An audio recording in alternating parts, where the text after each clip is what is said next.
नवाब शाह से रिपोर्ट कर रहे हैं राव मोहम्मद अफजल राजपूत। स्वीडन में कुरान पाक की बेहुरमती के खिलाफ फार्मा एसोसिएशन नवाब शाह और पाकिस्तान राह हक पार्टी नवाब शाह की जानिब से national press club Nawab Shah के सामने अलग अलग एहतजाजी मुजाहरा किया गया।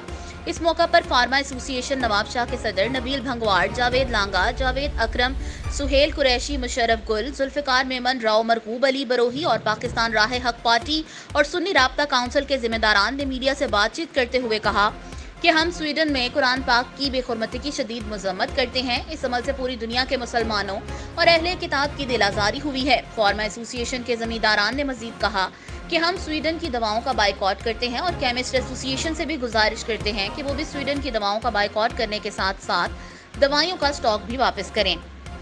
जबकि कारी मोहम्मद हनीफ उस्मानी का कहना था कि इस्लाम सलामती और अमन का दर्ज देने के साथ साथ अपनी दिफा का भी हक देता है। फार्मा एसोसिएशन नवाब शाह, पाकिस्तान राह हक पार्टी, सुन्नी राब्ता काउंसिल और ईसाई जमींदारान ने मिलकर अपने बयान में कहा कि कुरान पाक की बेहुरमती की वजह से पूरी दुनिया के मुसलमानों और अहले किताब की दिल आज़ारी हुई है।